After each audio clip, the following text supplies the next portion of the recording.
Never think that someone else is better than your spouse. Never think that someone else whom you are seeing from afar, you have interactions with from afar, you're seeing once in a while, and you have not had the opportunity of living with that person on a long-term basis.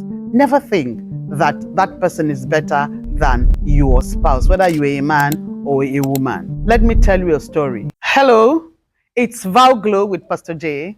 As always, my name is Juliana Anake Ugu. This is a conversation on before and after the vow.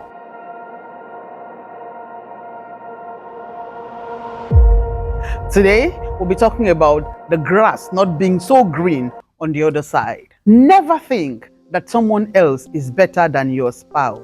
Never think that someone else whom you are seeing from afar, you have interactions with from afar, you're seeing once in a while, and you have not had the opportunity of living with that person on a long-term basis. Never think that that person is better than your spouse, whether you're a man or a woman. Let me tell you a story.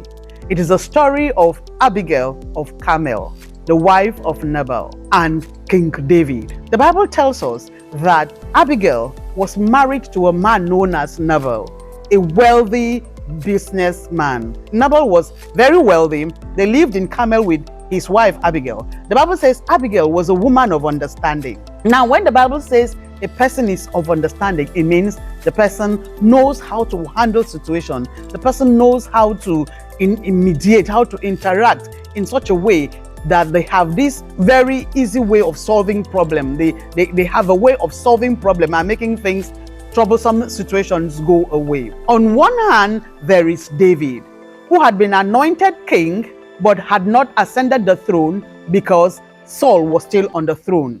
Now, for some reason, Saul began to seek David to get rid of him. Saul had sensed that David was going to be king and he wasn't happy, and so he was looking for ways to get rid of David. David had to hide. He was going from cave to cave, mountain to mountain, stronghold to stronghold, looking for where to hide with his men, that is to hide from King Saul. And so on one of such occasions, they met with the cattle rearers, the shepherds of Nabal the Carmelites. And so they were a wall of protection to them. They protected them from the Philistines raiders who were coming to raid in the Israelites and taking their cattle and all of their livestock.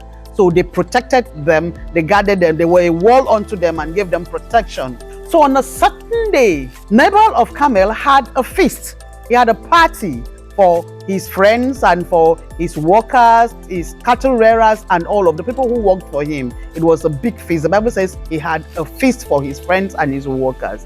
David heard that Nabal had a feast and he felt, okay, this is a time to get reward for a good deed. So he sent his men, 10 men, to go to Nabal to say, we have been kind to you, we have protected your people when they were in the wilderness and no harm came to them. So today you're having this feast, give us something to eat. Now, remember that Saul was still the king in Israel. Saul was the first king of Israel. He had wrought deliverance in Israel. He had done mighty things in Israel.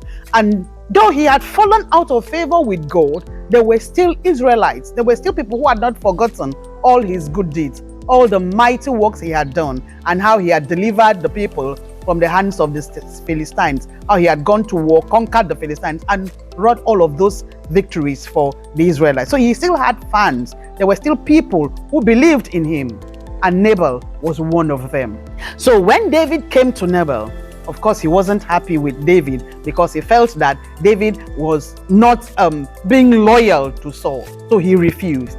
The Bible says he scorned the messengers of David, thereby scorning David by extension, and he sent them away. A young man, one of his workers, one of his men, who saw the interaction, ran off to Abigail and told Abigail, this is what has happened, and if you do not step in and do something, evil is determined against our master and against his household. Remember, Abigail was a woman of understanding, very intelligent, who knew how to mediate, who knew how to solve problems. So she gathered foodstuff, carried a lot of provisions. The Bible says 5 dressed sheep, like whole sheep, 5, and other provisions in large quantities. The Bible says she loaded them on donkeys. Donkeys at the time were the means of transportation, just like we have cars now.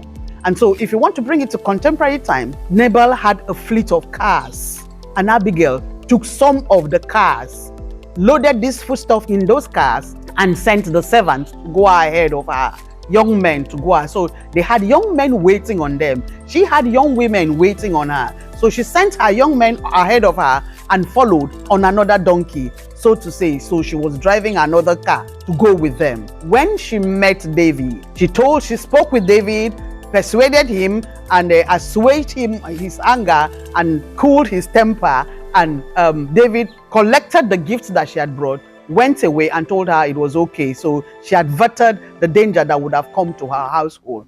Smart move, I agree. She went back home, met her husband Nabal in a drunken state. He was merrying, partying with his friends. He was oblivious of what had happened. He was just enjoying himself. Abigail saw her husband in that state and decided she was not going to say anything to him. She waited for him to be sober in the morning, and she spoke to him. The Bible didn't say the exact words she said to him, but after speaking with him, the Bible says Nabal had a heart attack. So it makes me wonder the kind of things that Abigail would have said to her husband that would have made him have a heart attack. So to have an insight into some of the things she may have said, let's look at the things she said to David when she met David. She said to David that her husband was a foolish man. So this was a woman who was calling her husband a fool in the presence of another man. She told David that her husband's name was Nabal, which means folly, which means foolish, and folly was his lot.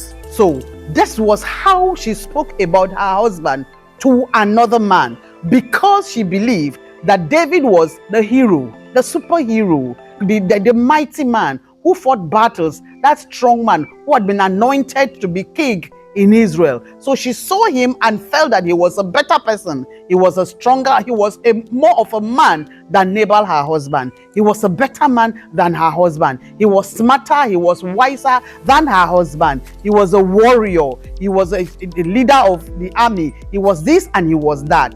Remember, David had killed Goliath, so his fame had spread around Israel. So she believed that killing Goliath had made him a better man.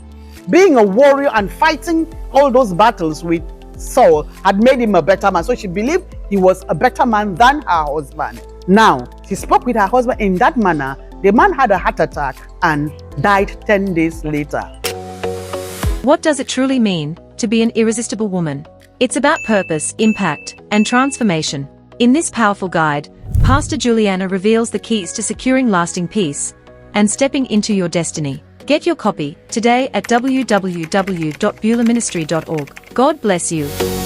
As soon as David heard that Nabal had passed, he sent people to Abigail to ask her to be his wife. And of course, she hurriedly, this is where the story gets interesting.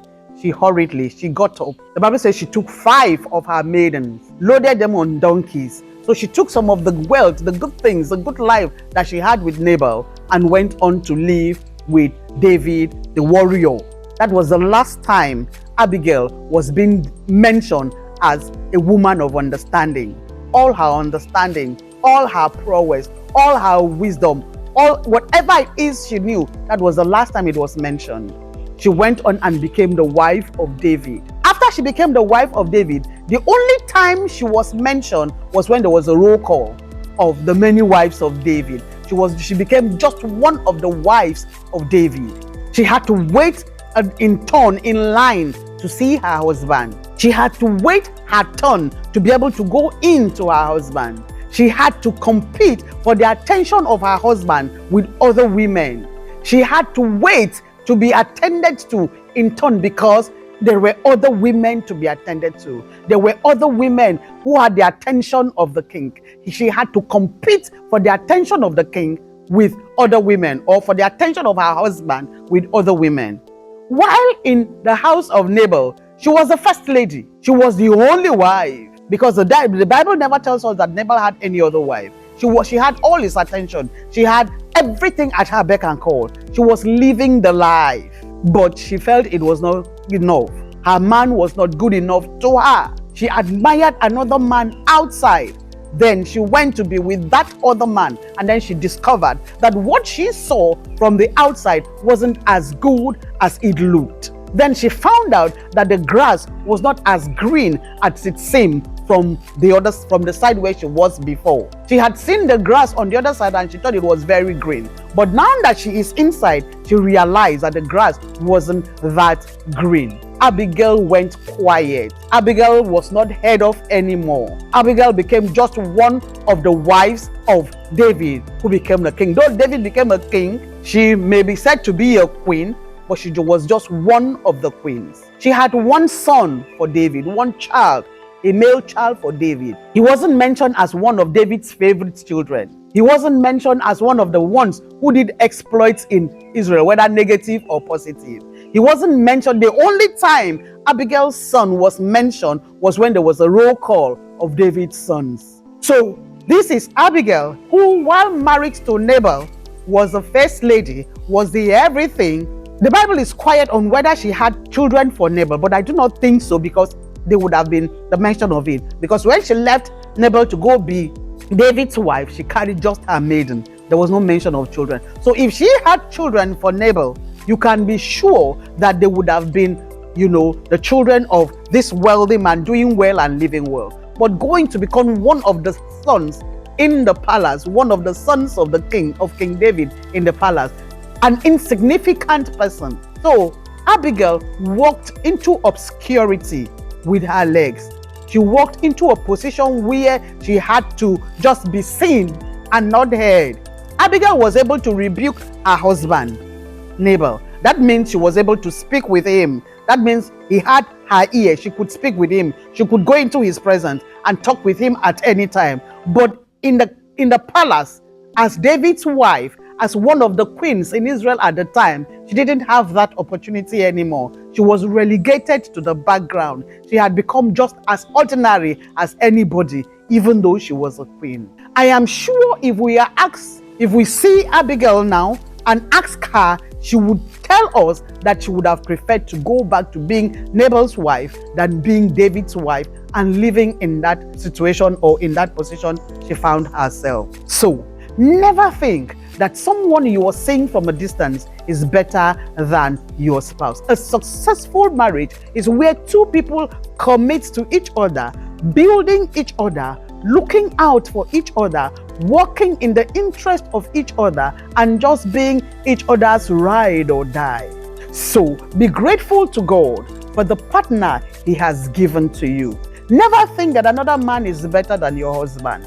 And never think that another woman is better than your wife, because you do not know the antecedents of these people. You do not know the antecedents of this other person. You have not lived with them on a long-term basis. Value your spouse. Be grateful to God for the partner He has given you. Build this person. Grow with this person. Learn from this person and teach this person on a daily basis on how to be your spouse, and learn how to be this person's spouse. This is what God means when He says two are better than one. And when the Bible says what God has joined together, let no man put asunder, it means that we, in our relationship, in our marital relationship, to do all we can to be our spouse's best friend. Let me know what you think in the comment section. God bless you.